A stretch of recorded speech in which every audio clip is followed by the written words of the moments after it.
La verdad no debe ser un intangible. La verdad tiene que agarrarse y forzosamente establecerse. Todo lo que nosotros pensamos que era verdad, un día cambia y podemos encontrar cosas que cambian la historia.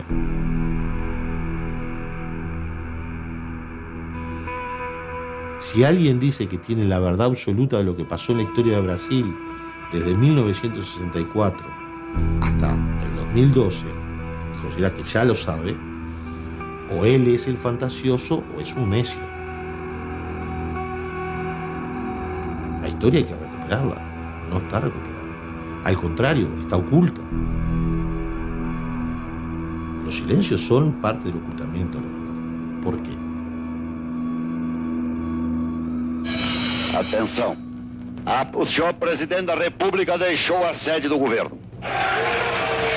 Assim sendo, declaro vaga a presidência da República. O senhor Juscelino Kubitschek presta o juramento de manter, defender e cumprir a Constituição da República. Em seguida, assina o termo de posse. Também o senhor João Goulart compromete-se a exercer o cargo de vice-presidente com dedicação e lealdade, cumprir as leis do Brasil e tudo fazer pelas suas instituições e pelo seu progresso. Um tempo em que tudo estava por se fazer o hábito bom, a fome e o pão. Eu acho que a grande característica do Brasil de antes do golpe de 1964 foi a descoberta.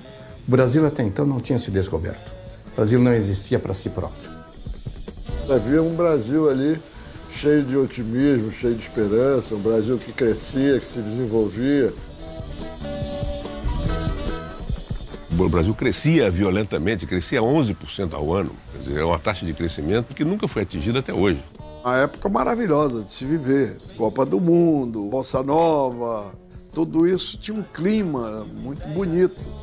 Cada passo passado, uma outra memória. Nos últimos anos anteriores a 64, que coincidiu com o governo João Goulart, o Brasil foi assim uma espécie de tsunami do descobrimento de si mesmo. Nas artes, nas letras, no cinema, na ciência e tecnologia. Esse era o Brasil daquela época. Para onde você olhar, estava acontecendo alguma coisa que nos faria nos orgulhar do país onde a gente nasceu. Sempre nos disseram que o Brasil era o país do futuro. E a sensação que se tinha de que o futuro estava chegando. E que esta coisa que parecia sempre muito distante, agora já se vislumbrava. Este país vai deslanchar, este país vai ser aquilo que já as gerações anteriores nos contaram em prosa e verso, agora vai. Houve um tempo em que tudo estava por se fazer. Atenção. O senhor presidente da República deixou a sede do governo. Sob a nossa responsabilidade, a população do Brasil, o povo, a ordem. Assim sendo, declaro vaga a presidência da República. E aí veio o golpe. E o golpe nos surpreende. Parece mentira, mas nos surpreende. Porque nós imaginávamos que era mais um dos tantos golpes da América Latina. Estas quarteladas, que episodicamente aconteciam. E que, passado algum tempo, tudo isso seria recuperado. Retomaríamos a democracia. Porque nós não imaginávamos que nós estávamos inaugurando, não só no Brasil, mas para a região toda, uma nova época. A doutrina da segurança nacional. Nós devemos amar a Deus, e se não amarmos a Deus, devemos temer a Deus. De modo que aqueles que não amam a revolução ou a situação que foi imposta, pelo menos devem temê-la. O baque de 1964, num país que tinha usado as liberdades para se conhecer a si mesmo em todos os ramos de atividade, o baque, o tapa, a bofetada foi tão extensa que nós ficamos quase silenciosos durante muitos anos. Porto Alegre, João Goulart fugiu para o Uruguai, seguido de Leonel Brizola e outros elementos do governo deposto. As lembranças do Brasil são esporádicas, assim, mas esse dia, por exemplo, a rotina mudou naquele momento. Vimos malas prontas, a mãe correndo, um avião esperando, mas é um dia que a gente relembra como um dia fora do dia a dia de uma família que estava no Brasil e foi arrancada do seu meio, dos seus amigos e principalmente do seu país. Mas pior do que as coisas materiais são as coisas que esse país sofreu durante os anos da ditadura. O que nós não podemos perder sem dúvida alguma agora, o conhecimento daquilo que existiu. Tanto é que quando derrubam Jango pelo Acordo de Pequim.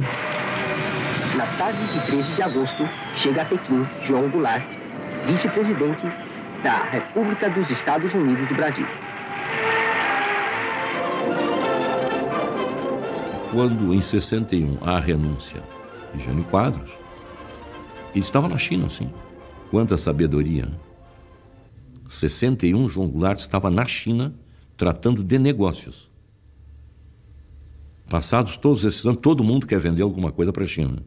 Não, a viagem do Jango à China era muito importante. Poucos países do mundo tinham relações com a China comunista. E era fundamental que o Brasil tivesse relações com o maior país do mundo. Então, em termos econômicos, em termos de relações econômicas, era fundamental a visita do vice-presidente à China numa missão oficial. Viva a amizade cada vez mais estreita entre a China popular e os Estados Unidos do Brasil.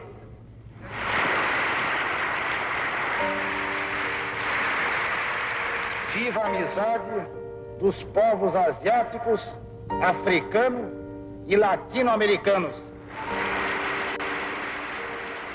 Depois que o Jânio renunciou e os militares tentando impedir a posse do substituto, quer dizer, normal dele, que era o João Goulart, que era o vice-presidente, né? E o Jânio já fez de propósito, ele já renunciou, certo de que os militares não deixariam o João Goulart assumir. E ele voltaria nos braços do povo. Quer dizer, era um golpe. Em cima desse golpe, o vice-presidente era João Goulart. Né? Com a renúncia do presidente, tinha que assumir o vice. E o vice estava na China. Isso foi interpretado como ele sendo um comunista. Sucede que o Brizola era o governador do Rio Grande do Sul. Aí o Brizola, imediatamente, se juntou com o comandante do 4º Exército, cuja sede era no Rio Grande do Sul, e ameaçou se sublevar, que não aceitava a posição dos militares impedindo a posse do João Goulart. O que garantiu a posse do João Goulart foi o movimento iniciado no Rio Grande do Sul pelo Leonel Brizola, que houve no Rio Grande do Sul, foi uma rebelião popular, se estendeu depois pelo país inteiro, como? Através da rádio. A tal ponto que o 3º Exército assumiu uma postura a favor do governador, ou seja, a favor da Constituição da legalidade. Viu? Depois de ter recebido ordens de Brasília para bombardear o Palácio do Governo em Porto Alegre e, se possível, até as imediações do Palácio. Então a volta dele foi muito complicada. Toda uma negociação, porque no Rio Grande do Sul se resistiu, com a legalidade. Ele veio pelo Pacífico, desce em Montevidéu, fica aguardando para saber como é que iam resolver o problema. Aí ele é levado ao Brasil, recebido em Porto Alegre, e há um acordo de que ele sim assumiria a presidência da República, mas no regime parlamentarista. E o senhor acredita no regime parlamentarista, no êxito desse regime que se instala com a sua pessoa como presidente da República? Basta que o regime parlamentarista traga essa paz e essa tranquilidade tão desejada pela família brasileira, basta que traga um clima de desenvolvimento para o país e ele já terá prestado um grande serviço a essa nação. A partir daí ele passa a trabalhar politicamente, isto é, agosto, para em janeiro ele vai feito um plebiscito, onde o povo foi consultado se queria manter o parlamentarismo ou queria voltar ao presidencialismo, que ganhou com quase 90% dos votos. Então, aí ele retoma o poder.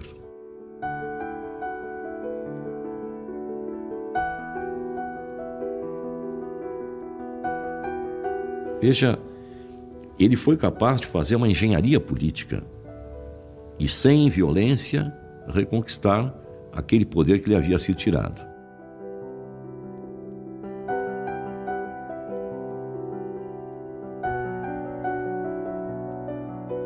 Trabalhadores do campo já poderão então ver concretizada, embora em parte, a sua mais sentida e justa reivindicação, aquela que dará um pedaço de terra própria para ele trabalhar, um pedaço de terra para ele cultivar.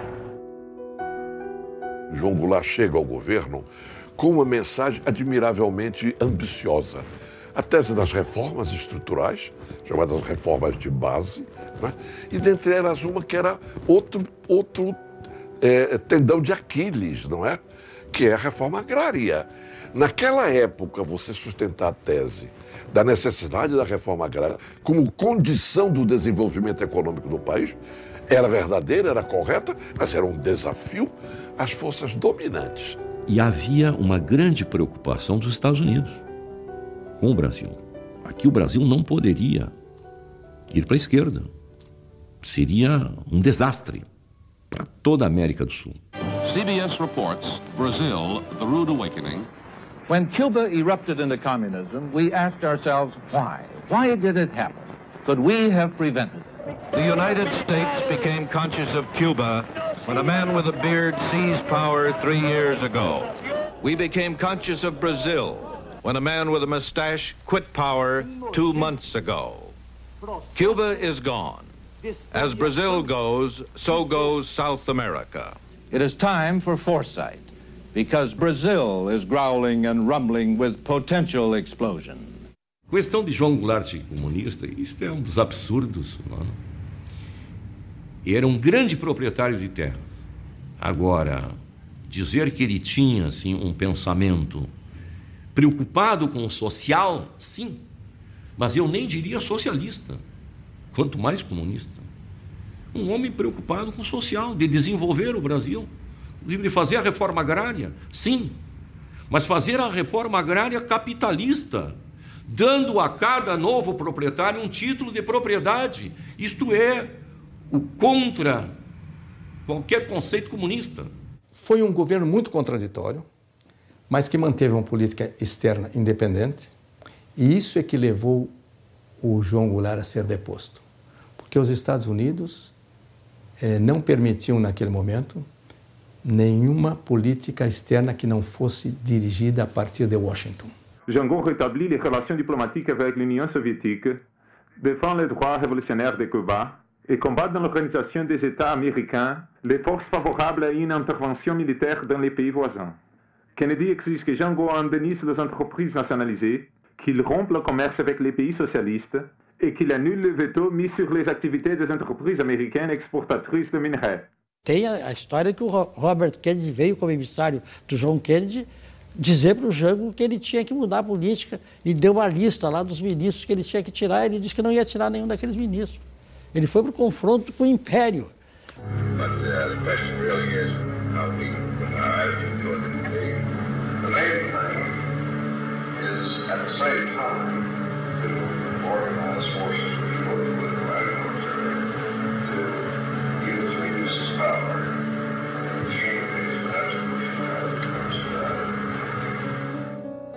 Então, os americanos aqui intervinham. Já haviam intervido no processo eleitoral, financiando a campanha de vários deputados federais e de vários senadores.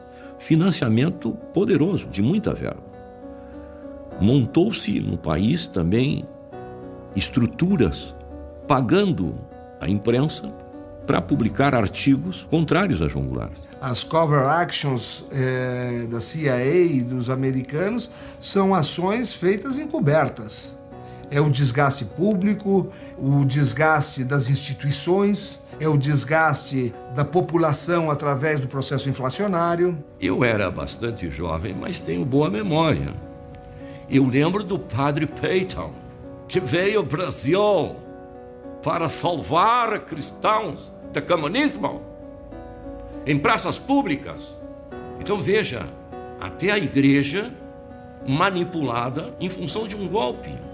A presença do embaixador americano, Lincoln Gordon, que a sabedoria popular já havia registrado nas paredes do Rio de Janeiro.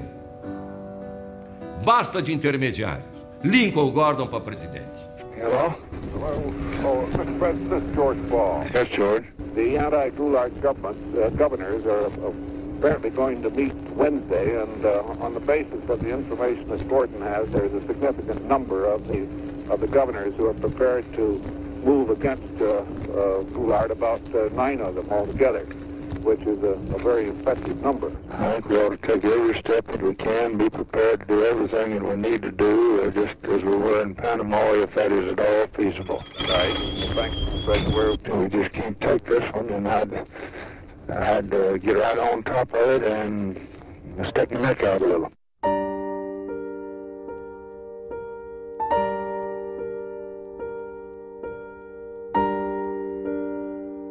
E o presidente João Goulart me disse a mim, da conversa à vida com o Santiago Dantas, em que o Santiago diz, olha, na realidade eu quero informar o senhor de que a esquadra americana já saiu dos Estados Unidos, já está na direção da América do Sul.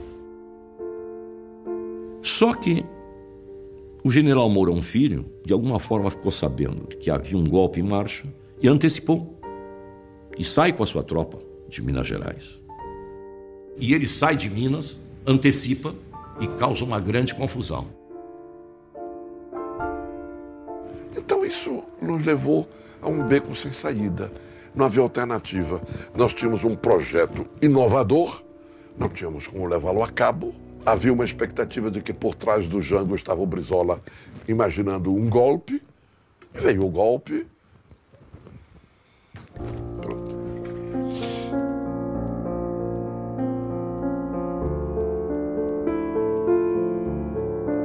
Airlift could be provided promptly if an intermediate field at Recife or other airfields in northeast Brazil, capable of handling large jet transports, is secure and made available. Quando se deu o golpe, a esquadra já estava um pouco próxima da linha do Equador, para ocupar Vitória do Espírito Santo. E aí ele disse, nada se pretende menos do que dividir o Brasil. E assim como eles fizeram com a Coreia do Norte e a Coreia do Sul, e fizeram com o Vietnã do Norte e Vietnã do Sul, se eles ocupam Vitória do Espírito Santo, vai haver um Brasil do Norte e um Brasil do Sul. E ter muito cuidado. Essa coisa foi obsessiva na cabeça do João Goulart.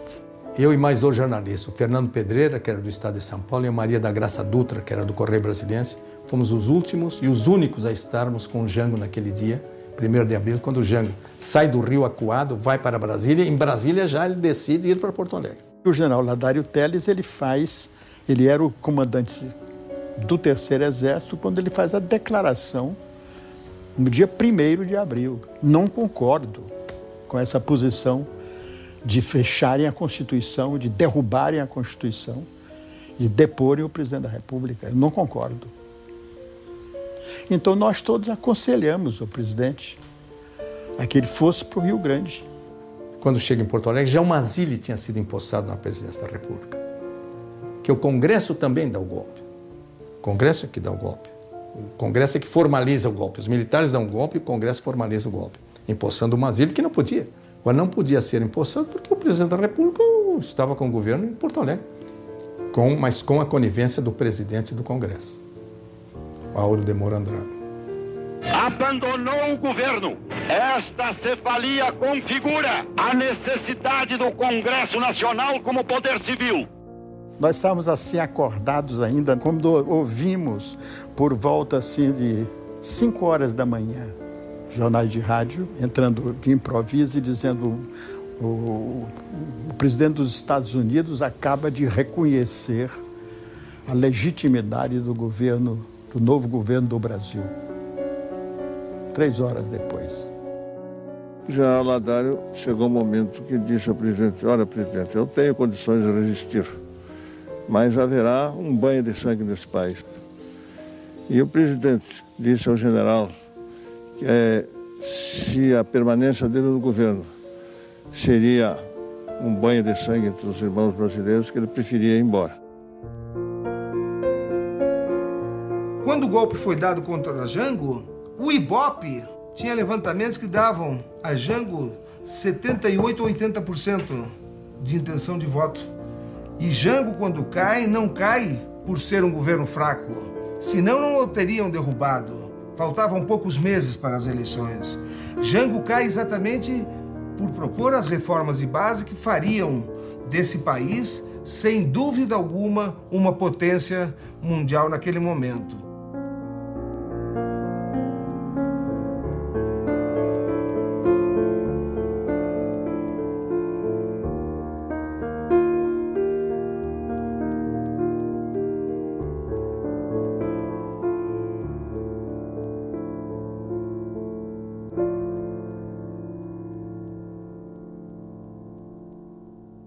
O Jango foi assassinado primeiro quando é exilado.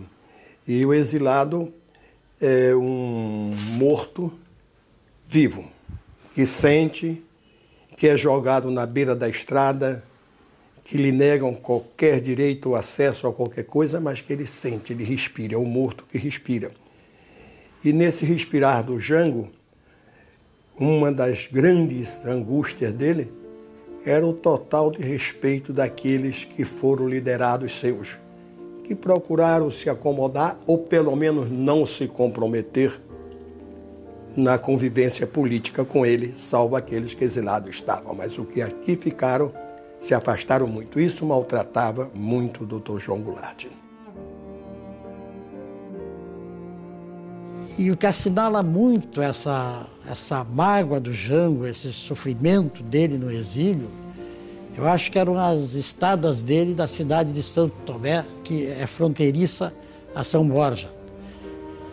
E que o Jango ia ali e à tardinha ficava sentado e ficava com muita saudade e muita nostalgia olhando para São Borja.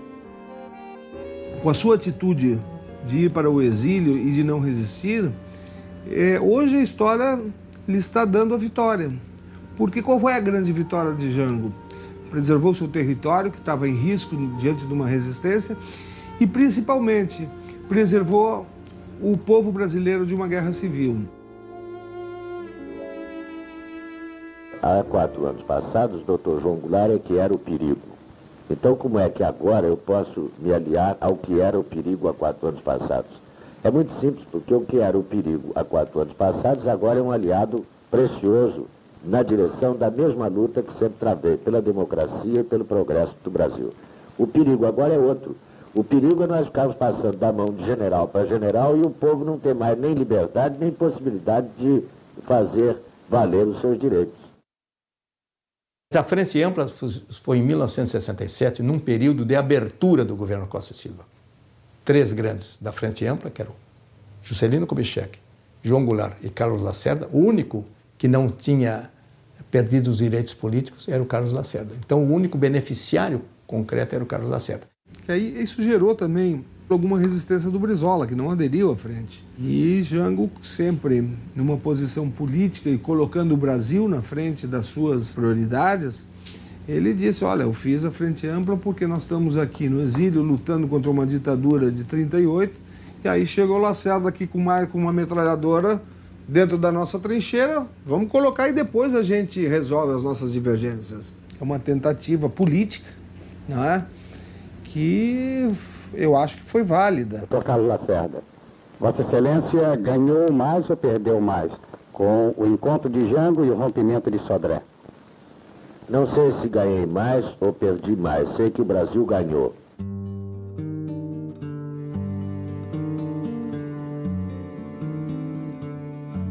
A Frente Ampla fortaleceu a ditadura. O 68, o ato número 5, é um filho espúrio da Frente Ampla. É lógico que eles ficaram com medo, e uma união de todas essas forças. O Carlos Lacerda, eu dizia muito para ele, que olha, Carlos, você vai enfrentar grandes problemas, grande oposição do teu grupo mesmo.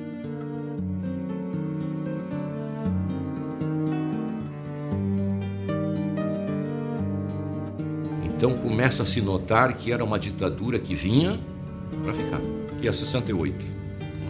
Ato Institucional número 5, com toda a gravidade e com esta repercussão tremenda de um aparelho repressivo que cai sobre os brasileiros com força total, que o Brasil tratou de transmitir para os países da região, minando as democracias do Uruguai, do Chile, mantendo do Paraguai, influenciando gravemente na Bolívia. Então, este foi um período duro que se viveu.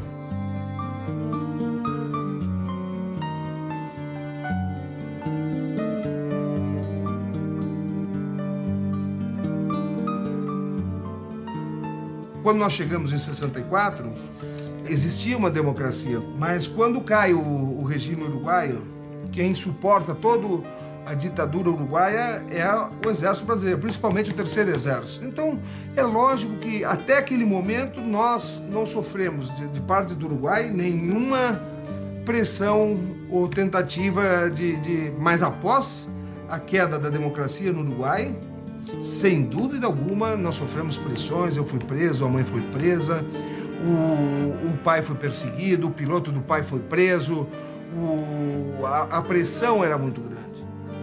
Então, tinha que tomar outro caminho.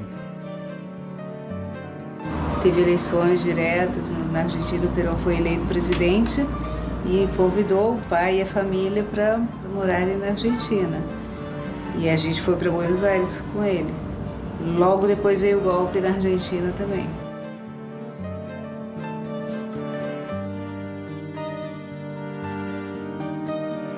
Depois veio o golpe, claro, e chegaram informações de que existia uma orientação para sequestrar os filhos de Jango. Aquilo era a espécie da mão de obra mafiosa das Forças Armadas, o subproduto da polícia, de tudo. Atentado em Buenos Aires, em 1974, enmarcada dentro da Operação Cóndor, se produjo la muerte del general Carlos Prats y de su esposa Sofía Cuthbert, quienes fueron víctimas de un atentado. Hay documentación que hay un plan que se le llamó el Plan Cóndor, que en definitiva, independientemente del nombre, es un plan represivo entre Chile, Argentina, Paraguay, Uruguay y Brasil para, por un lado, exterminar a las organizaciones de izquierda o revolucionarias, organizaciones armadas o pacíficas que querían o tenían ideas distintas a lo que en ese momento imperaba como la Guerra Fría en el mundo, y por otro lado matar y generar un terrorismo de Estado a través de las muertes de los principales líderes. A Operação Cóndor já estava em andamento. Nós temos um documento que mostra o serviço de inteligência do Exército Uruguaio dentro da Argentina, monitorando uma reunião que ele teve com o Michelini dentro do apartamento do presidente Torres. Então, é evidente que esta intercomunicação dos serviços que depois vieram a ser catalogados como Operação Cóndor já estavam funcionando. O sea, mi padre vivía en el Liberty, Corrientes y Florida, el centro de Buenos Aires, absolutamente custodiado el centro por policías de todo tipo. Caen varios Falcon con gente con ametralladoras. Estamos hablando de paramilitares uruguayos y argentinos. Entran al hotel sin ningún tipo de problemas y van hasta el piso 7, que era donde estaba durmiendo mi padre. Algo pasó en el cual mi padre secuestrado, después termina siendo asesinado junto con Gutiérrez Ruiz.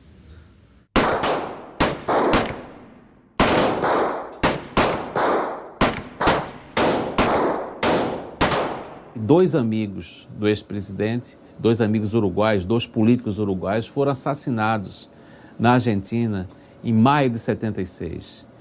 E ele, segundo depoimento de amigos, ele recebeu um telefonema.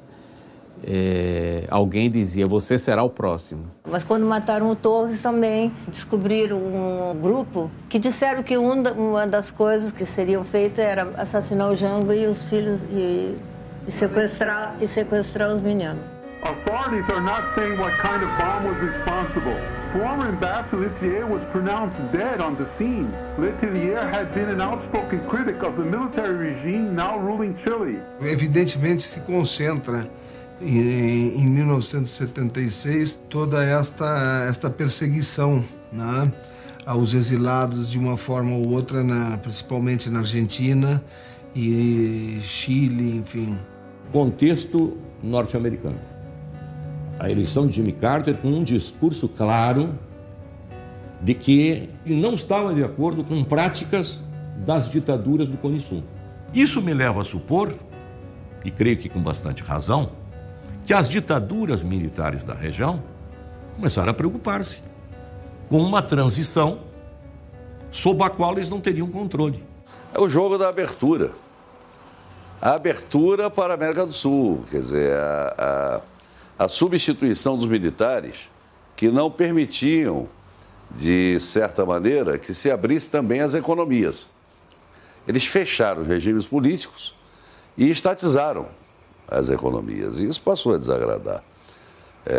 E aí veio a onda da democratização da América do Sul. Isso aí está relatado em diversos livros aí, por outras motivações, não é? E aí esses militares que estavam no poder começaram a dizer, bolas, vem aí essa tal de democracia, vem eleições, e são esses aí que vão ganhar as eleições. E nós estamos presos, diziam eles, não é? E aí vem uma série de assassinatos.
Maldonado, 21/5/76.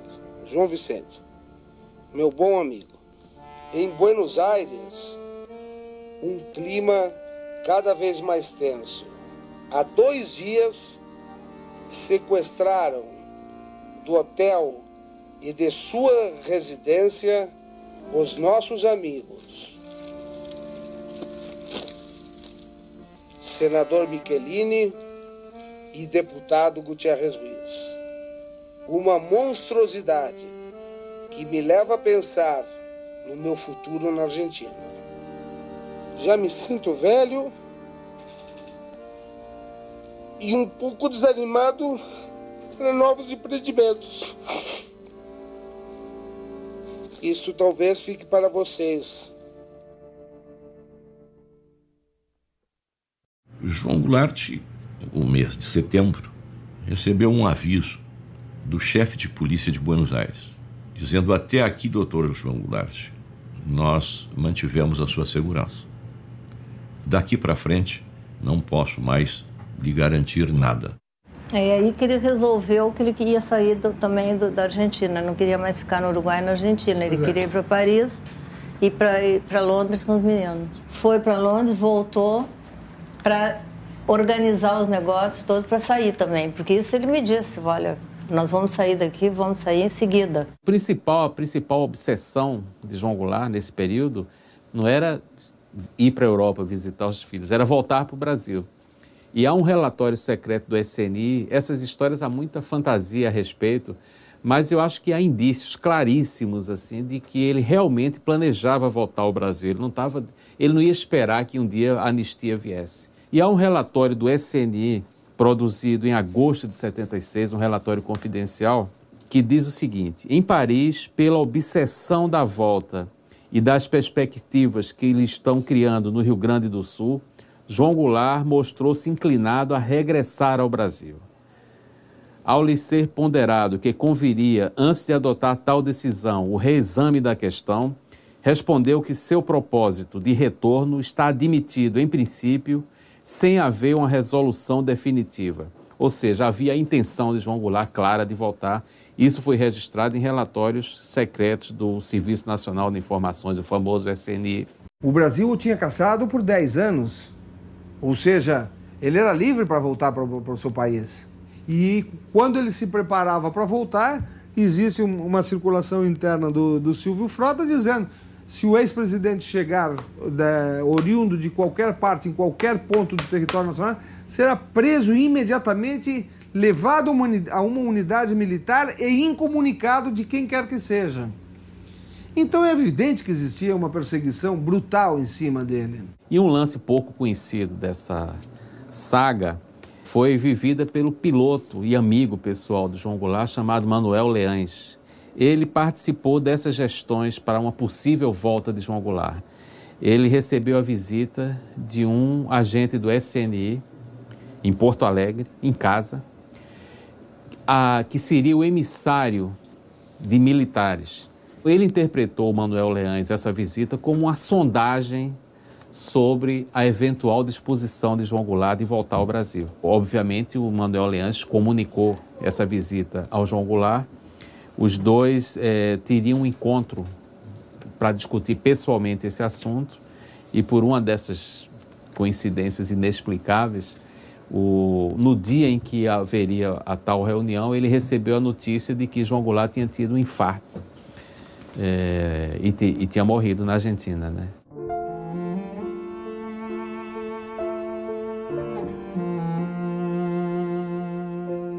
Conversamos até 1 da manhã e daí ele pegou um copo de água e tirou um comprimido e tomou. E aí às 2, faltando 20 para as 2, a Dona Maria me chamou e tinha dado um ataque nele. E eu fui lá, já estava morto. Foi horrível porque eles falaram que o Jango teria que ir num barco pelo Rio Uruguai, que não podia ir por terra. Na chegada, na fronteira ali em Libres, né, eles tiraram o caixão e começaram a questionar se ele entrava ou se não entrava. E depois eles disseram que ele iria, mas que seria acompanhado pelos militares.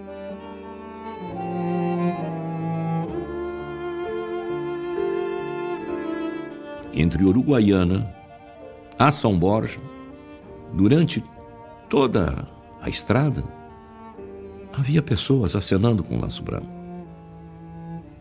reconhecendo que ali estava passando o corpo daquele que havia sido um presidente do Brasil e que o saudavam no seu regresso à pátria, morto.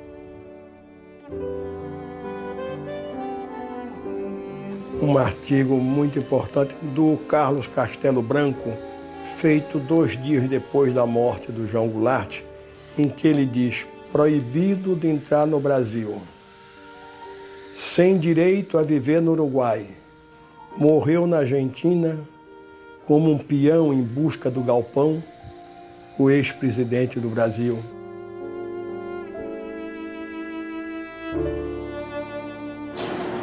Ele morreu onde não queria morrer, no exílio. Se há um que não queria morrer no exílio, era Fidel. Desculpe, mas quando eu falo de morrer, eu lembro uma dúvida que eu tenho. Dificilmente conseguirão tirar das minhas convicções essa dúvida. Eu acho que João Goulart não morreu de morte natural.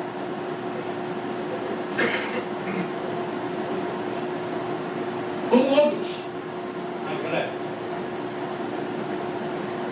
foram vítimas de um plano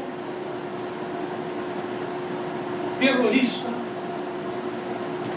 dos grandes poderes mundiais que visavam varrer com as lideranças autênticas na América Latina. Há coisas assim que chamam a atenção. É o contexto em que se dá a morte de Jango, figuras políticas de alto relevo, todas assassinadas, e o comportamento da ditadura militar brasileira para a permissão do ingresso dos restos mortais de João Goulart em território brasileiro. O delegado da Polícia Federal em Uruguaiana, que permitiu o ingresso do ataúde, o corpo de João Goulart, foi preso pelo Exército e levado preso para o quartel em Uruguaiana, por ter permitido o ingresso. O então superintendente da Polícia Federal no Rio Grande do Sul, o coronel Solon Rodrigues, foi chamado no gabinete do então comandante do Terceiro Exército, o general Bethlen, para explicar como havia sido permitido.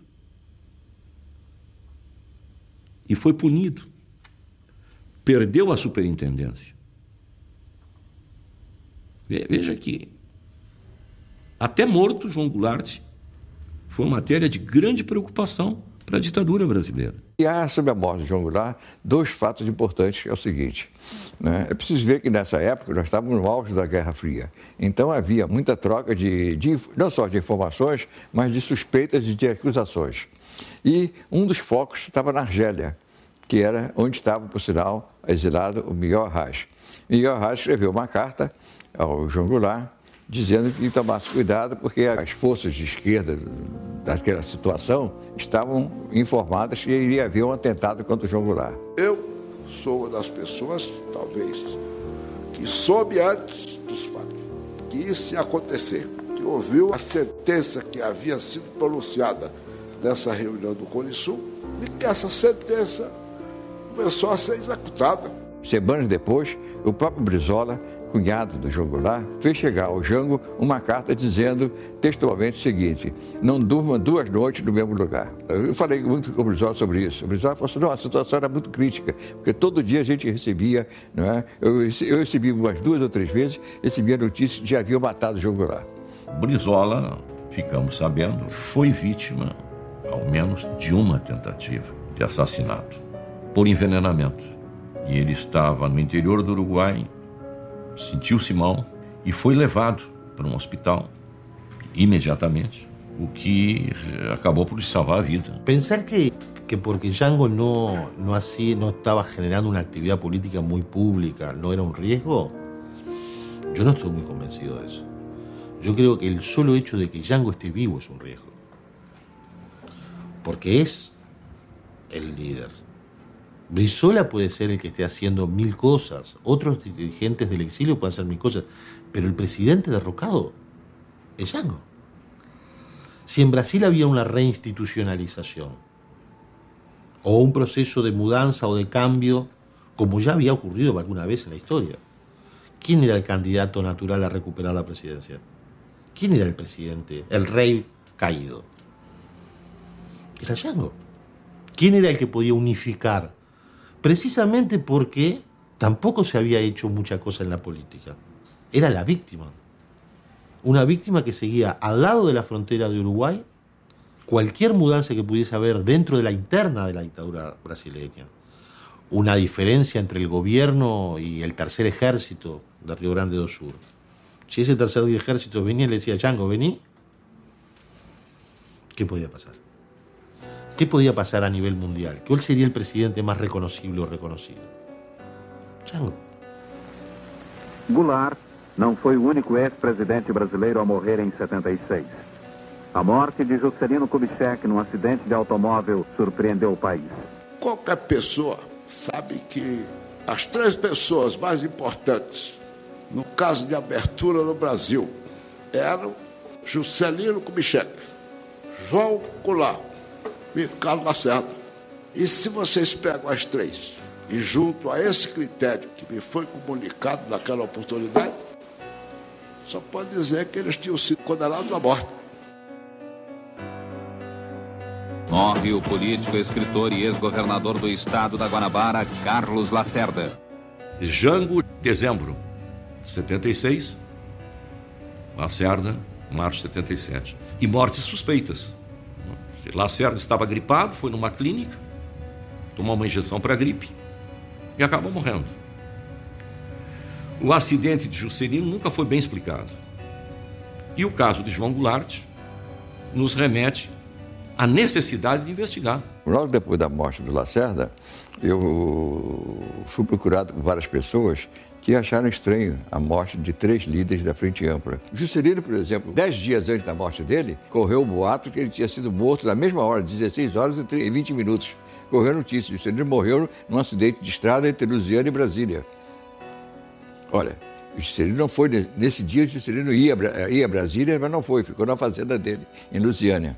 Mas se tivesse ido, fatalmente teria morrido, em acidente de estrada. Agora, 10 dias depois, na Rio e São Paulo, morreu na estrada. 10 dias na mesma hora, por sinal. A notícia correu na mesma hora. O Adolfo Bloch deu uma passagem de avião para o presidente Juscelino ir para o Rio de Janeiro. O presidente recebe um telefonema que ninguém sabe, nem o coronel Eliodoro sabe qual é esse telefonema, e chama o Geraldo e vai de carro para o Rio de Janeiro. O Geraldo Ribeiro e o presidente, inadvertidamente, abasteceram o carro no posto do brigadeiro criador do Serviço de Informação da Aeronáutica. E logo depois acontece o acidente. Juscelino Kubitschek, um acidente pouco explicado. Algumas figuras que imediatamente apareceram no local do acidente. Alguém que ficou com o diário de Juscelino. Uma figura ligadíssima ao general Golbery do Couto Silva. O acidente, a gente vai ver as fotos, um carro atropelado por uma jamanta viraria uma bucha de 1,5 metro, 2 metros. Ele explode igual uma flor. A tinta que estava no carro de Juscelino era uma tinta preta. O carro que bateu e desequilibrou o carro de Juscelino teria sido um carro preto, que a tinta estava lá. Que esse carro preto tinha sido visto por testemunhas. Também não tinham trazido à tona a exumação do motorista. O motorista, quando exumaram a última vez, tinha uma perfuração no crânio. Aí dentro do... O que foi a perfuração? Não, foi um prego do caixão. Quer dizer, um prego num espaço de 10 centímetros consegue ter uma aceleração da velocidade que nenhum cientista até hoje constatou uma coisa dessa, furar a cabeça do Geraldo. Juscelino morre em agosto, Jango morre em dezembro, Lacerda morre em fevereiro ou março, né? De 77.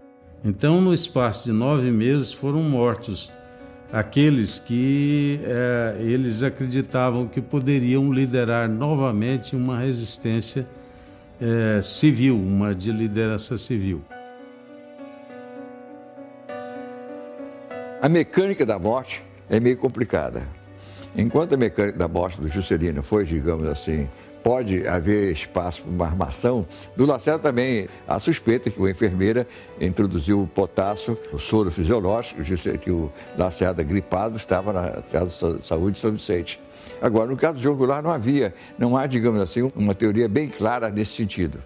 Mas há uma história que é o envenenamento, troca de medicamentos. A Operação Andréia surge em Santiago de Chile antes da derrubada do presidente Allende. O Projeto Andréa são 10 venenos para aniquilar os inimigos que eles estavam montando aonde quer que eles estivessem. Este laboratório é conduzido por um grande químico chamado Eugenio Berríos, e que morreu depois, foi assassinado em Montevidéu.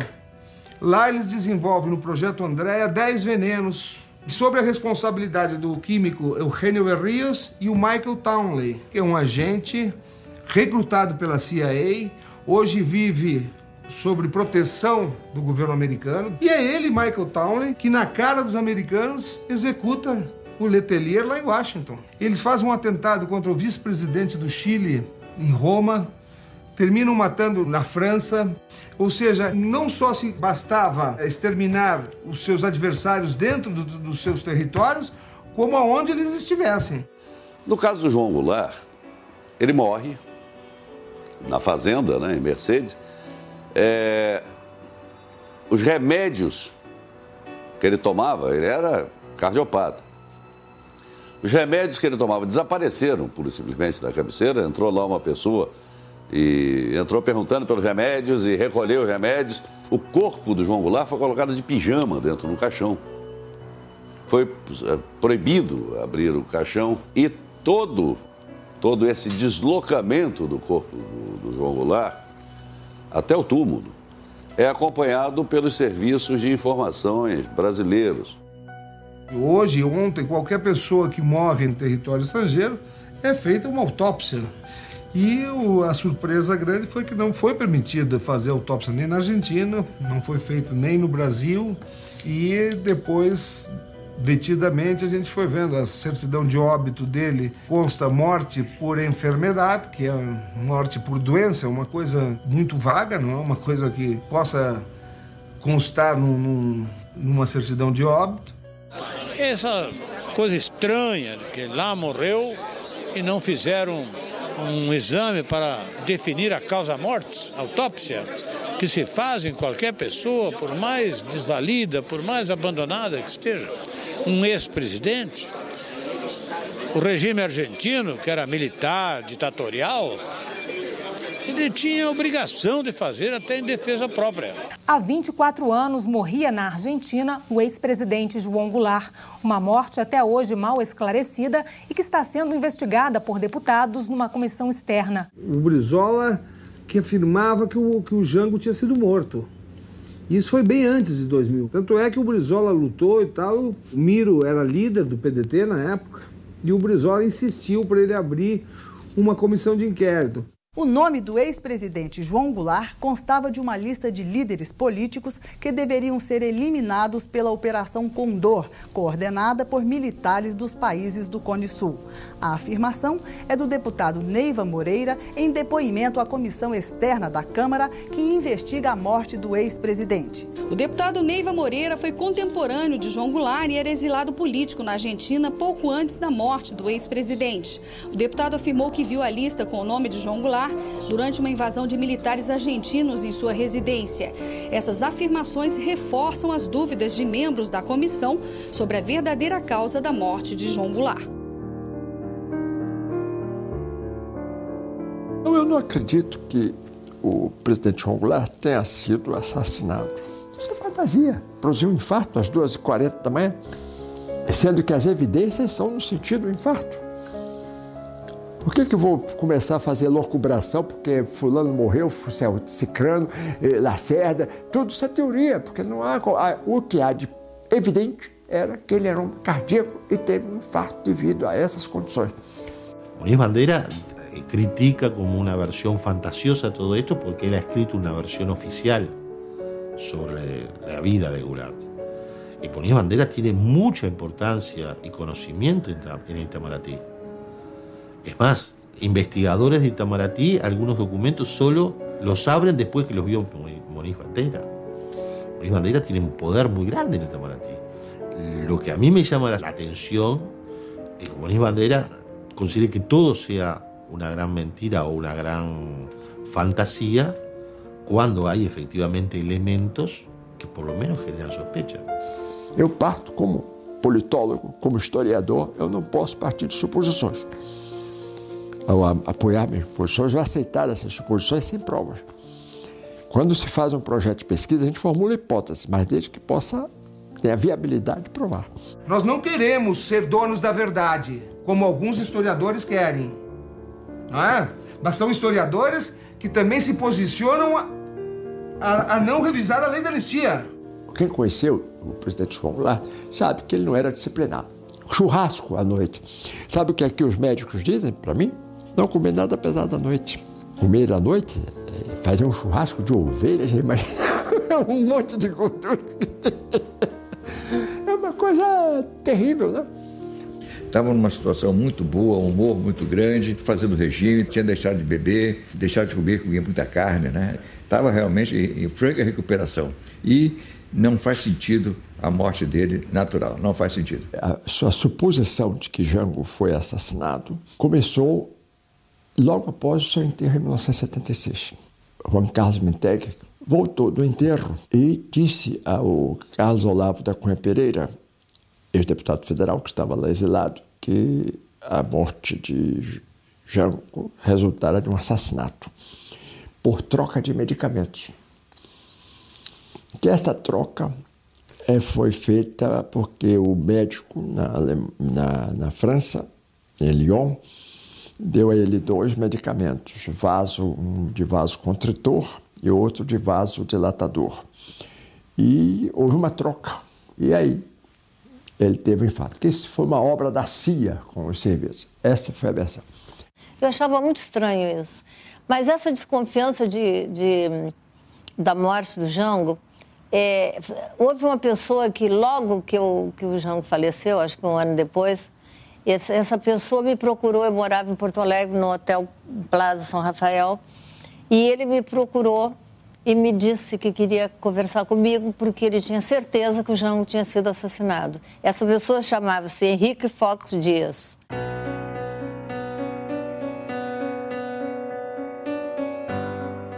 Fox Dias era o proprietário da estância El Milagro, em Maldonado, e que vendeu essa estância para Jango. Tornaram-se amigos. Quando da morte de Jango, ele começou a perceber de que muitas coisas irregulares e altamente suspeitas estavam acontecendo. Inclusive que João Goulart estava sendo roubado e que a morte de Goulart era muito suspeita. E haviam pessoas próximas também a João Goulart que mantinham esta mesma posição, de que a morte não havia sido natural. E ele procura Maria Tereza Goulart, se dispondo a investigar, e procura várias e várias vezes. Mas ele me procurou e ele ficou meio assim comigo, porque eu não quis recebê-lo, e ele realmente me falou isso. E eu, no momento, falei assim, não, isso aí não é verdade, você está inventando, está criando uma coisa que não é verdade. Até que, finalmente, num contato, consegue uma procuração que o autorizava a investigar. Ele foi à Argentina, ele foi a Mercedes, ele falou com um médico que atendeu João Goulart já morto, ele falou com policiais, ele conversou com o capataz da fazenda, ele volta ao Uruguai, também faz o mesmo trabalho investigativo.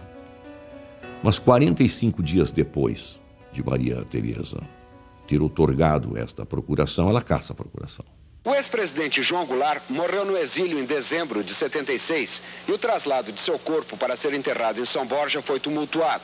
Agora, 6 anos depois, um uruguaio, amigo do ex-presidente, pede a exumação do cadáver para esclarecer se de fato Jango morreu do coração ou foi envenenado a partir da troca do conteúdo de um medicamento. Eu não sei se ele estará levado por algumas pessoas diferentes ou algumas pessoas que queiram fazer disso um sensacionalismo que convenha a essas pessoas.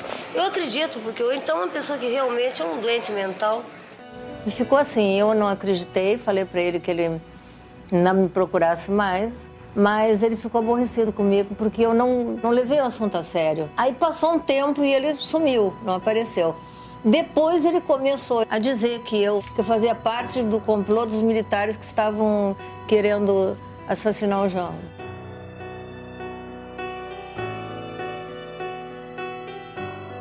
Ao que parece, ele ficou muito aborrecido com esse gesto E aí escreve o seu livro famoso, El Crimen Perfecto, onde afirma que João Goulart foi assassinado e elenca uma série de situações que, de certa forma, remeteriam a se acreditar que sim, que foi assassinato. Que más que un libro, es un informe. El libro que yo escribí sobre el doctor Goulart es simplemente un informe donde se explican todos los pasos que sucedieron, que concurrieron a la muerte de él, es decir, todos los hechos esos que van realizando y quiénes fueron los que de alguna forma tuvieron una relación directa com a morte dele. Assim. O senhor acredita então que ele possa mesmo ter sido assassinado? Sí, yo estoy seguro que fue asesinado. Sí. Foch Díaz establece que comenzaron en el año 82 a investigar, lograron conversar con una pila de testigos, gente vinculada al entorno de Goulart, y en muchos de los casos, una vez que terminaban de hablar con esos testigos, precisamente esos testigos les pasaban cosas, ¿no? Es como si se estuviese jugando a una suerte de maldición de un faraón, ¿no? O sea, alguien con quien iban a hablar moría. Cuando iban a hablar con otro, moría. Lo curioso es que precisamente ese libro es denunciado por Claudio Braga, una de las personas que él inculpaba por haber robado algo de los bienes de Goulart. Le inició un juicio por difamación e injurias que Foch Díaz pierde, y por eso ese libro no es un libro autorizado en Uruguay, es un libro que está juzgado en contra. O próprio médico argentino que atendeu o presidente disse que achava que uma autópsia deveria ser feita, uma vez que era pode dizer depois, mas daí na hora não se pediu. A opinião qualquer um pode dar. Eu posso dar, a autópsia devia ser feita, eu posso dizer isso hoje. Claro. Isso não tem dúvida.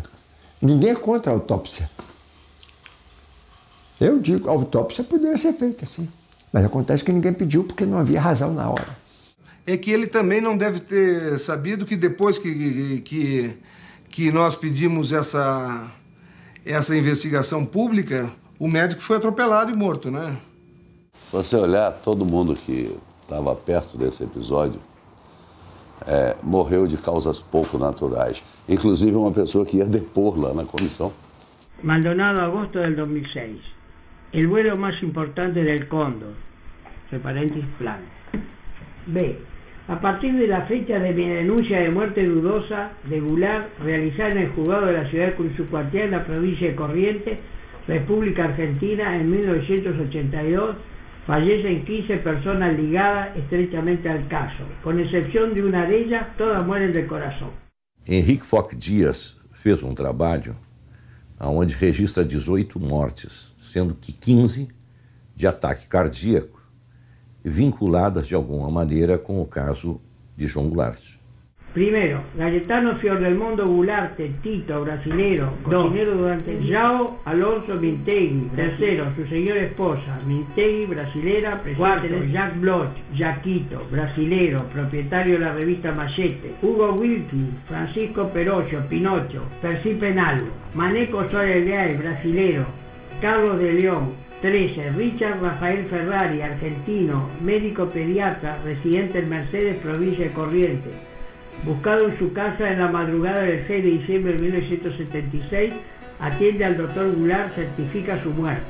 Concurre a la comisaría de Mercedes, donde denuncia y pide la realización de una autopsia y que quede constancia en su pedido. No murió del corazón, su muerte ocurre a raíz de un extraño accidente automovilístico que solicito sea investigado.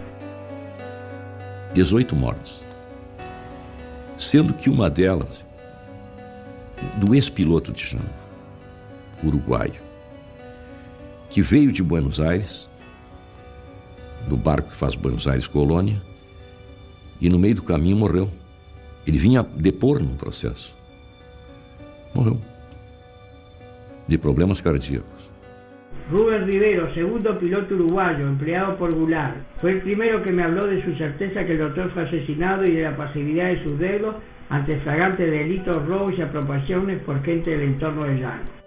E ele pegou o barco, o ferryboat, para depor no outro dia no juizado de Maldonado.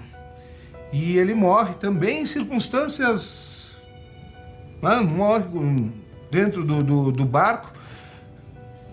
Nunca tinha tido problemas cardíacos, dizem que foi de infarto, e some a mala dele com todos os documentos que seriam apresentados em juízo no outro dia no departamento de Maldonado, no Uruguai. Quando o barco atracou no lado uruguaio, não quiseram e não permitiram que o corpo aqui ficasse. Fizeram com que voltasse para a Argentina. Também outro fato, assim, meio desconexo. Por que isto? E o que é mais interessante é que, mesmo depois de morto, episódios que estavam relacionados a João Goulart continuavam sendo registrados. E só se encerra quando da morte de Ribeiro, seu piloto. Veja que o serviço secreto uruguaio continuava preocupado com João Goulart. Então são 18 mortes e a 19ª que é o próprio Henrique Fox Dias. Fin del tercer grupo de testigos fallecidos, quien en este documento expresa en primera persona y lo suscribe Enrique Fox Díaz. A ver cómo salió. Para mí el valor de la grabación de Fox Díaz, más allá de que él pueda también tener una teoría conspirativa o más allá de que él tenga una frustración por no haber podido quedarse con las grabaciones o hacer el libro que él pensaba hacer, en su certeza de que Goulart fue asesinado, el testimonio lo que importa es quizás el hecho de que lo hace y muere. Fox Díaz hace esa grabación y en el 2007 también muere del corazón. Él es el 16º muerto del corazón en toda esta trama en la cual hay tanta gente vinculada a João Goulart que muere del corazón. A comissão externa da Câmara, que investigou as circunstâncias da morte do ex-presidente João Goulart, aprovou o relatório final do deputado Miro Teixeira. O relatório final não confirma a tese de assassinato, mas conclui que a morte de Jango aconteceu em plena atividade da Operação Condor. Tenho convicção de que o nome dele estava numa lista para ser executado, para ser assassinado. Convicção que decorre dos depoimentos aqui tomados, do que aconteceu com outros políticos, da diligência policial militar que foi feita no edifício Buenos Aires, onde ele tinha escritório na Avenida Correntes, onde foi sequestrado um senador uruguaio que lá estava, senador Michelini, que depois foi executado. Então, naquele dia, eles arrombaram também a porta do escritório do João Goulart. Então, o João Goulart estava marcado para morrer.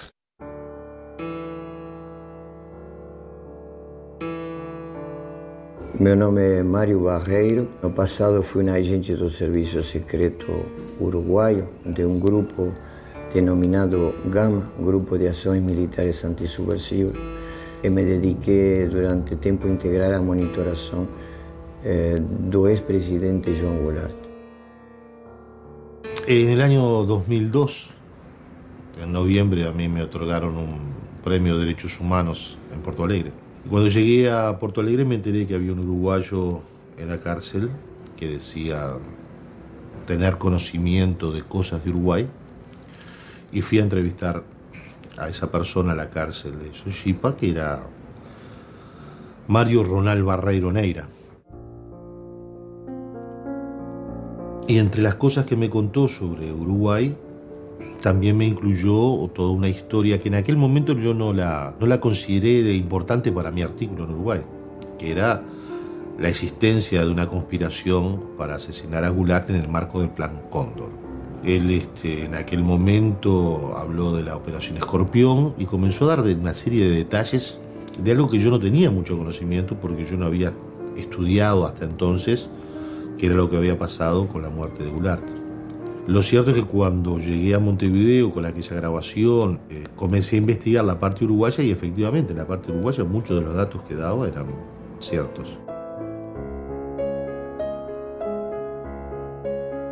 Publiqué una serie de detalles. Entre las cosas que él decía era que la persona que había supuestamente envenenado a Goulart lo había hecho cambiándole una medicación del corazón que Goulart siempre tomaba, y que quien había hecho esa pastilla era un médico uruguayo que también había intervenido en lo que fue el homicidio de Cecilia Fontana de Heber, la esposa de un dirigente del Partido Nacional en Uruguay, que efectivamente murió en 1978 envenenada con unos vinos a los cuales les habían inyectado un veneno. Pasó el tiempo y esa nota quedó así, hasta que una serie de hechos comenzaron a demostrar que lo que había dicho Barreiro Neiro en el 2002 en aquella entrevista podía tener parte de verdad.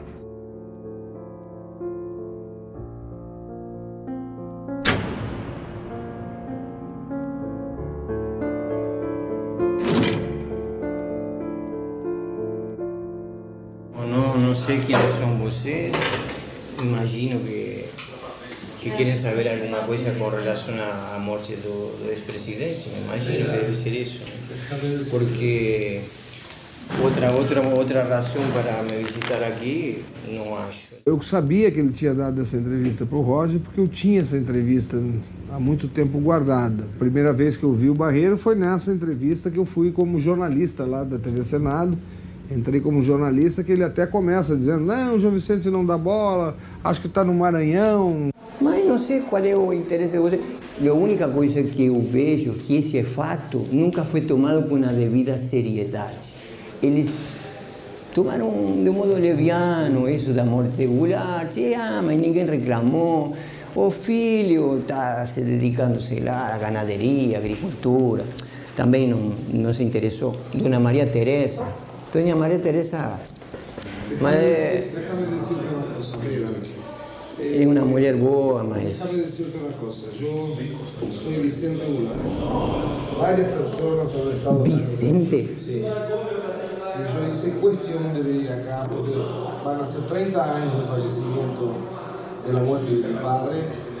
Y estuve acá contigo, Analí, con Connie. E eles me disseram que eu queria falar comigo. Foi difícil. Realmente é uma situação de encarar uma pessoa que está ali te dizendo que participou do extermínio do seu pai. Eu acho que eu imagino que o senhor deve ter raiva de mim, porque eu fiz parte de um conluio que terminou com a vida de seu pai.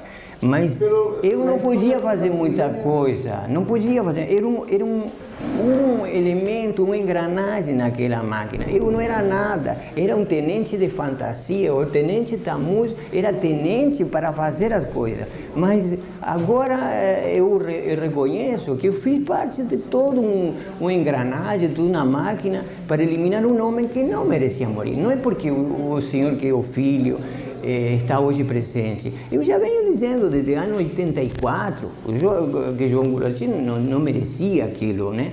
Ele foi perseguido, muita coisa da monitoração foi de grande peso para a condena dele. Ele foi condenado pelo que ele falava, não pelo que ele fazia, mas pelos amigos. Por exemplo, era amigo do Selmar Michelini, era amigo de Gutiérrez Ruiz, muito amigo, ajudou ele várias vezes, até financeiramente.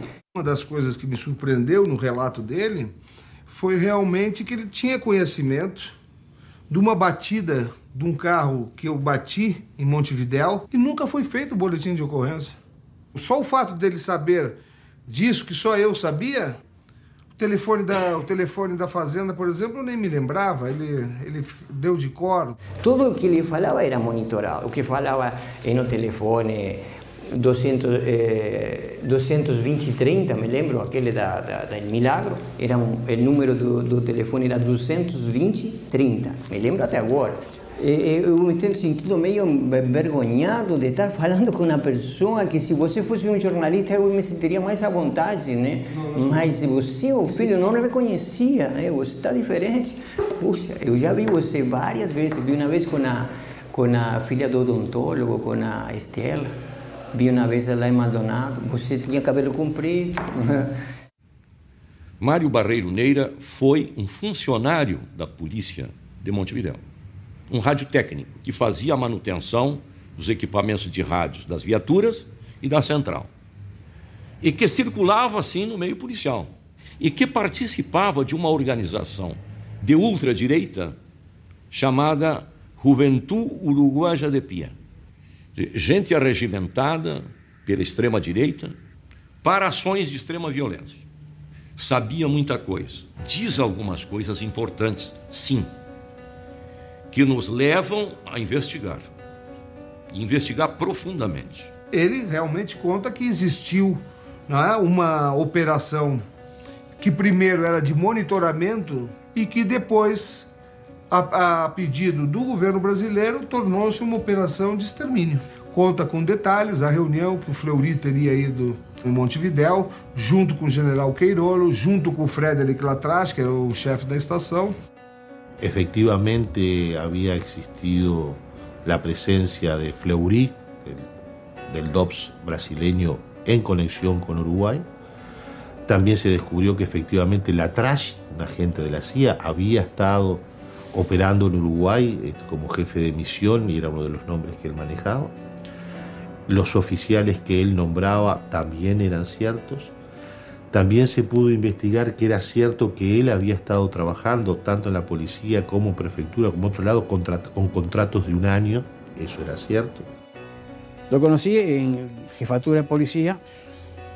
Creo que los años no me acuerdo, pero creo que era acabándose la dictadura. ¿Cómo apareció ahí? No sé. El tipo fue fusilero naval, el FUSNA. Y el FUSNA, vos sabés que lo que es, cumplís órdenes nada más, así matar a tu madre. Siempre misterioso. Siempre andaba con un papelito, unos papelitos que entraban en la palma de la mano, pero también nunca escribía claro. Siempre escribía en código.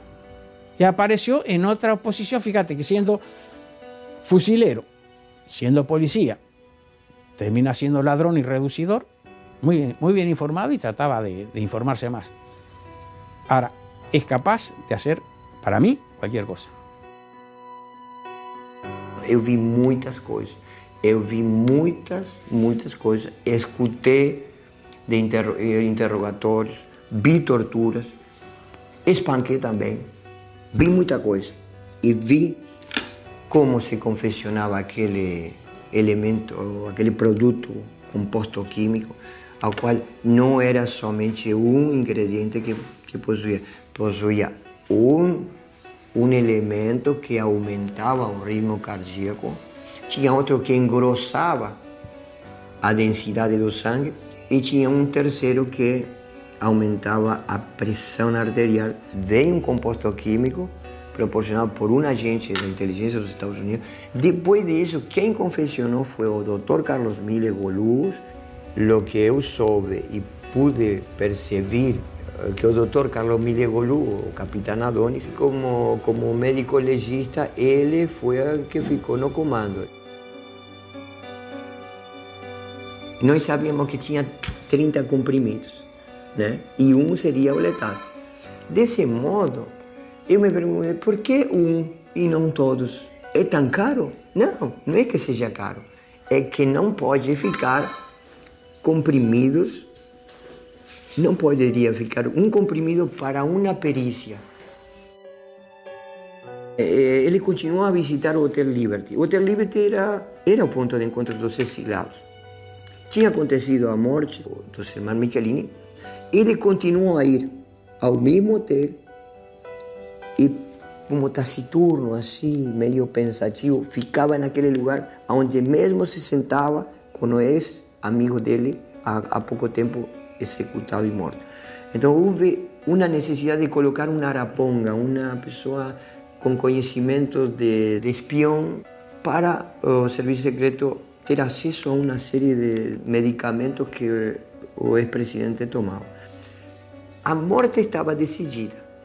A morte do presidente estava decidida através de um método encobertado.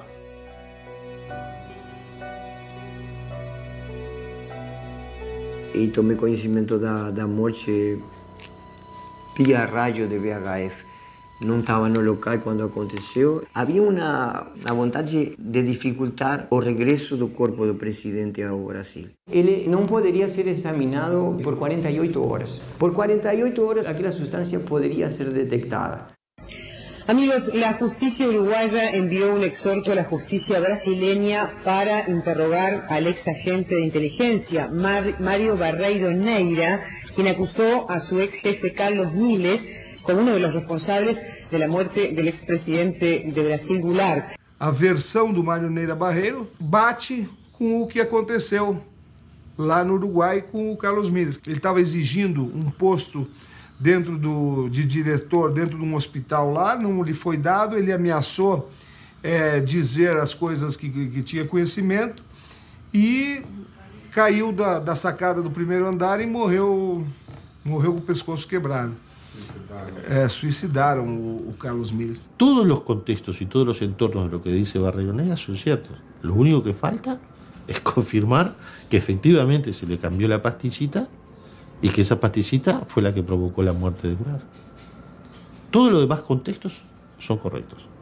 O sea, sin duda que más allá de si Barreiro Neira dice o no dice la verdad, él es un manipulador. Él ha leído todo lo que podemos haber leído todos nosotros sobre Goulart. Y perfectamente podría ser mentira todo lo que dice Barreiro Neira. El problema es que lo dijo en el 2002. Y muchas de las cosas que nosotros sabemos ya las dijo Barreiro Neira y luego fueron confirmadas. Eso no estaba en libros.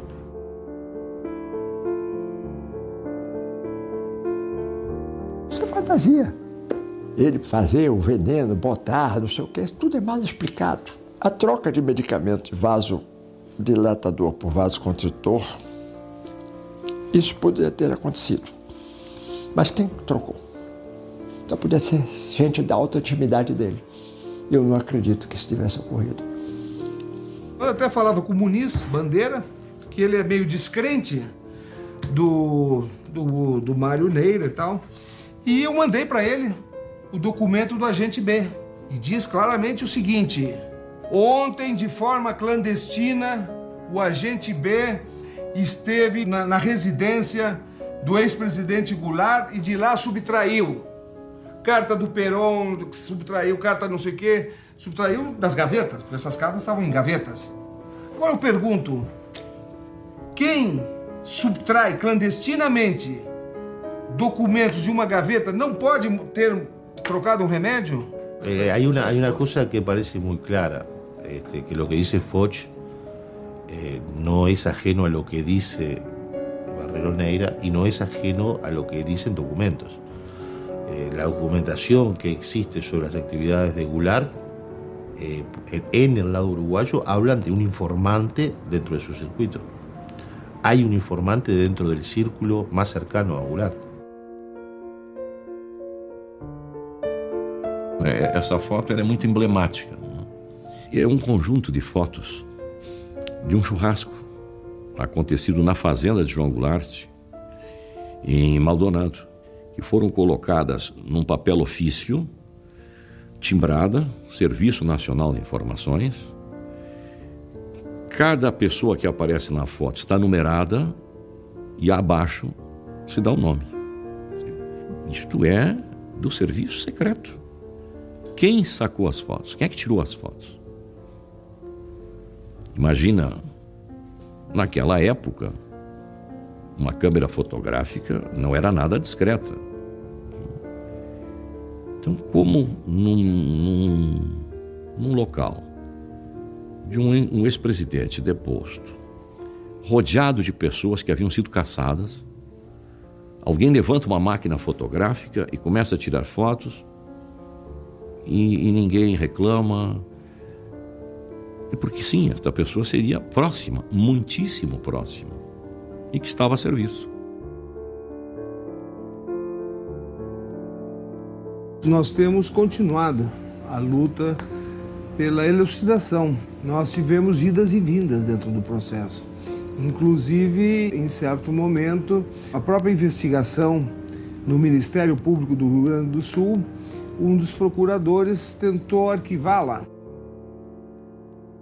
Quando eles queriam encerrar o caso e que nós defendemos diante da Procuradoria, a própria subprocuradora da República ressalta as obrigações que tem o Ministério Público diante do Brasil. Ouvir Frederic Latrache, ouvir Michael Townley. Por que outros países já ouviram esses personagens e o Brasil não consegue ouvi-los ou não tem vontade de ouvi-los. O Chile, recentemente, ouviu novamente o Frédéric Lattrache no caso recente da morte do seu ex-presidente, Eduardo Frei, que foi provado que foi morto com gás mostarda, diluído dentro do hospital. Agora, nós não podemos fazer isso? Este procedimento que a família, com toda a legitimidade, move pelo direito de saber como ele era vigiado e perseguido no exílio e que pode revelar as condições e a verdade sobre a sua morte também, essas informações elas poderão ser muito importantes até para a recuperação e apresentação histórica deste presidente, sobre o qual, durante tantos anos, nós soubemos tão pouco. E não perdermos de vista que ele foi um presidente cercado por todos os lados, por forças repressivas e golpistas.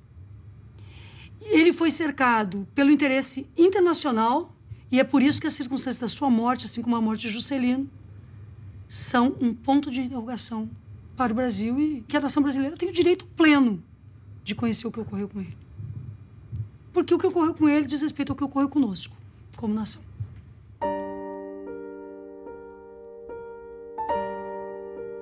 En el marco de la investigación, por una acción que realizan Jair Krischke y João Vicente Goulart, solicitan una documentación al Estado uruguayo y el entonces ministro de Relaciones Exteriores, Gonzalo Fernández, entregó a Krischke una serie de documentos.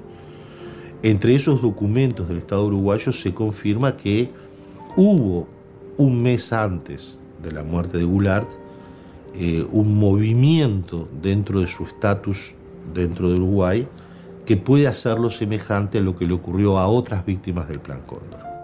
O governo uruguaio, ditadura uruguaia, começa a pressionar não somente João Goulart, mas a vários asilados brasileiros para que renunciem à condição de asilado e passem a ser residentes. Em 7 de novembro de 76, Jango formaliza a sua renúncia ao status de asilado político. Jango morre um mês depois, sem ter recebido a formalização da sua condição de residente no Uruguai. Então se pode dizer, João Goulart morreu indocumentado. Eso es precisamente lo que había ocurrido a otras víctimas del Cóndor.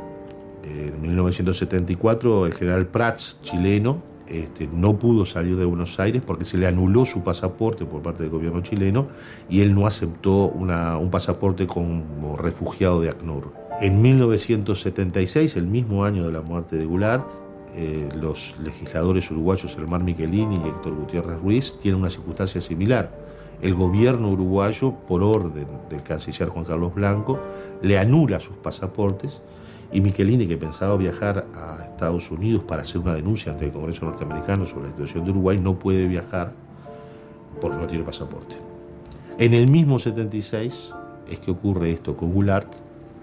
En noviembre pierde su condición de refugiado, de asilado, no le dan la condición de residente, viaja a Buenos Aires, va al Hotel Liberty, de ahí va a su estancia en las Mercedes, en Corrientes, y ahí fallece de un ataque al corazón.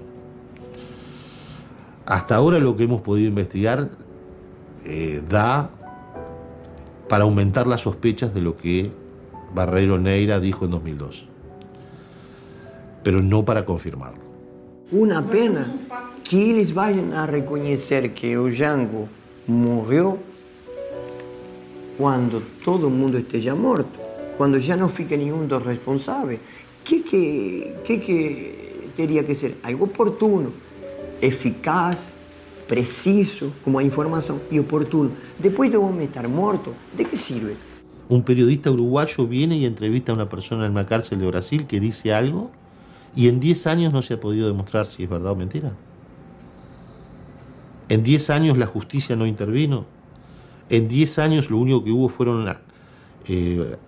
asambleas legislativas, comisiones CPI, comisiones investigadoras, y el Estado nunca decide como Estado iniciar una causa o una investigación formal de la muerte de un presidente derrocado.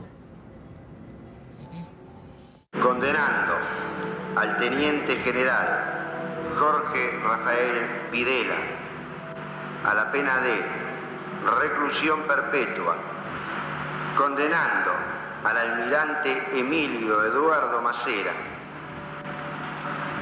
a la pena de prisión perpetua. En la Argentina, la justicia está juzgando a los que eran intocables de siempre y a los poderosos de siempre.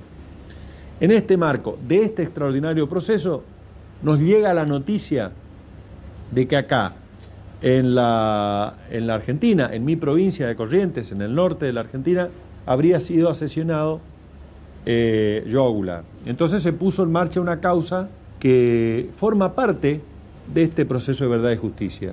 Y en estos momentos se está trabajando en la elaboración de un protocolo científico que permita realizar, una vez que se sepa cómo, la exhumación del cuerpo de Django a efectos de determinar la hipótesis de envenenamiento, que es la base de la actuación judicial. Quer dizer, país que já evoluiu na sua legislação de anistia, como a Argentina, que já puniu, já botou ex-presidentes militares na cadeia, e nós recebermos internacionalmente uma carta rogatória da Argentina exigindo que nós brasileiros façamos exumação de nosso ex-presidente, quando aqui em nosso país foi solicitado há mais de 4 anos, isso vai ser doloroso para a história da nossa nação.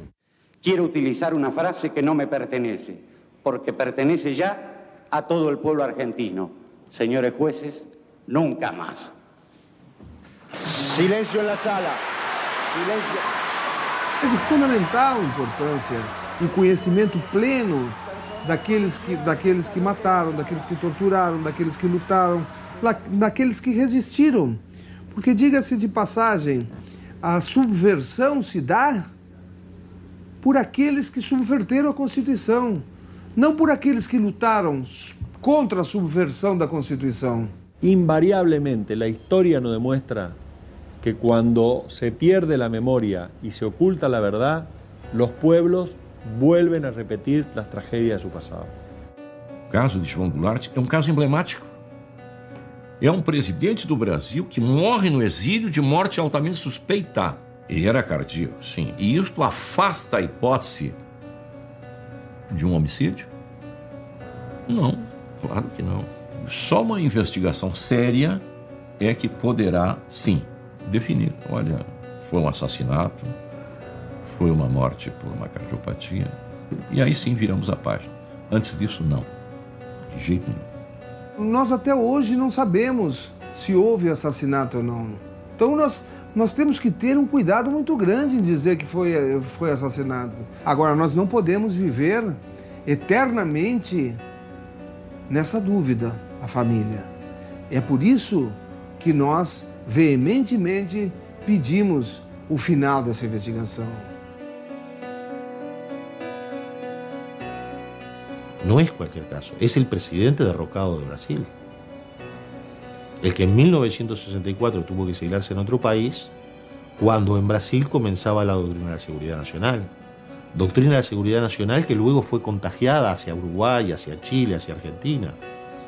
Doctrina de la seguridad nacional que generó un plan Cóndor, que generó una interacción con Estados Unidos y que generó luego una impunidad donde nuestros países apenas pueden hacer algo. Argentina y Chile pueden haber avanzado algo, Uruguay comenzó a pasar algo, Brasil nada.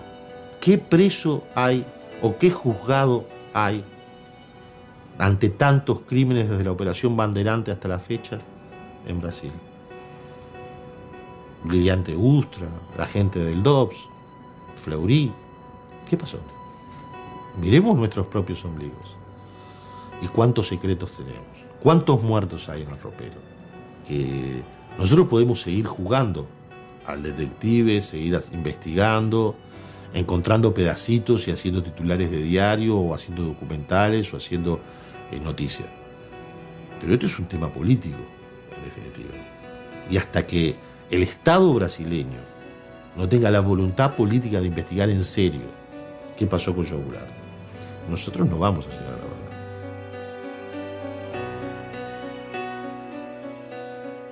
¿Cuál es la razón del secreto? ¿Por qué hay secreto de Estado en documentos? ¿Quién es el que quiere el secreto? ¿Qué es lo que no se puede saber? El secreto de Estado lo que provoca es un estado del secreto. Y ese estado del secreto lo único que provoca es historias oficiales que nunca nadie puede desmentir.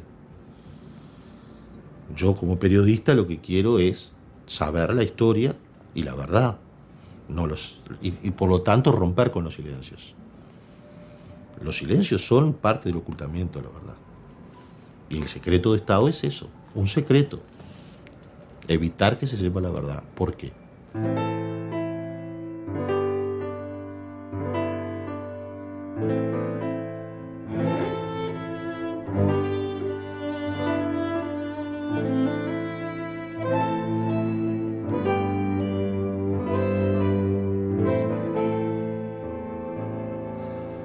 Jamais imaginamos encerrar essa história. Nossa proposta era iniciá-la. E o fizemos. Não há como afirmar peremptoriamente que Jango foi assassinado, mas será profundamente irresponsável diante dos depoimentos e fatos aqui consolidados, concluir pela normalidade das circunstâncias em que João Goulart morreu. Estamos escrevendo um modesto começo da história da Operação Condor no Brasil. O tempo em breve se encarregará de completá-la. Declaro vaga a presidência da República. Ato público está proibido. Não admitimos passeata nem comício. Está todo mundo preso. O sea, todo lo que nosotros pensamos que era verdad, un día cambia. Y podemos encontrar cosas que cambian la historia. ¿Cuántas cosas hay de ciudadanos o documentos en Brasil o en Argentina sobre Uruguay o en Uruguay sobre Brasil? Si Brasil tuvo un golpe de Estado en el 64 y en el 2012 piensa abrir una comisión de la verdad por primera vez, tiene muchos años para investigar. O importante não é só Jango, o importante é que o Brasil dê conta dos seus desaparecidos, dos seus mortos, o que houve no Araguaia, o que houve com Rubens Paiva. São várias figuras, são vários líderes, são várias pessoas que lutaram por esse país, que lutaram pela redemocratização do país e que não se sabe nem onde estão e estavam sob proteção do Estado. E eu acho que o Brasil, à medida que a sociedade vá conhecendo o que houve, vai exigindo que se dê uma solução final a essas famílias que estão esperando até hoje.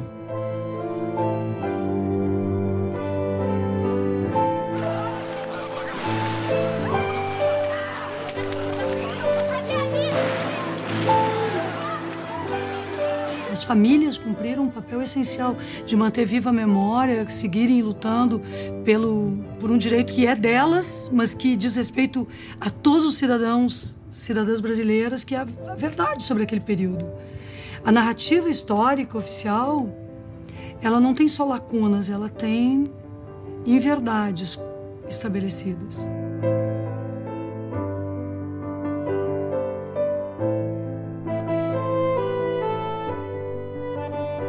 Declaro promulgada o documento da liberdade, da dignidade, da democracia. Já estamos com mais de 25 anos, mais de um quarto de século de democracia, de governos democráticos no Brasil. Mas nenhum desses governos democráticos se animou a, junto ao governo argentino, pedir informações sobre os nossos irmãos brasileiros que lá desapareceram. Isso é preciso ser feito, não só em relação a João Goulart, mas aos demais. Régua a dignidade, a conduta, a moralidade e principalmente a importância de saber que, como ele, morrer pela sua pátria não é pouca sorte para ninguém. Aqueles que pensam que derrotaram Jango, nós estamos debatendo Jango até hoje. E ainda temos muito a debater, muito a construir e muito a resgatar. Tenho orgulho de ser filho de Jango. Tenho orgulho de ser filho daquele homem que se tornou o único presidente a morrer no exílio. Sinceramente, não gostaria de ser filho de nenhum ditador que submeteu o povo brasileiro a 20 e tantos anos de escuridão e de sofrimento.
Fazer alarde, sem banda de música, sem fogos no ar.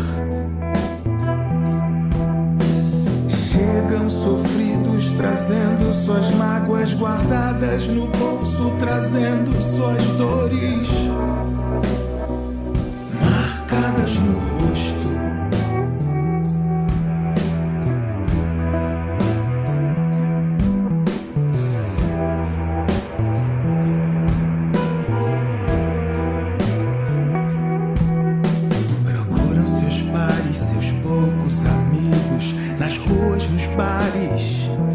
Nos antigos lugares,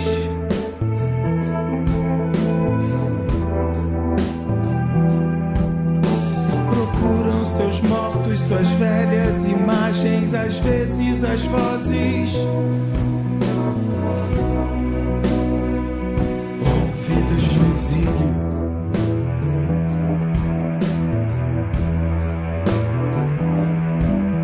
Procuram passar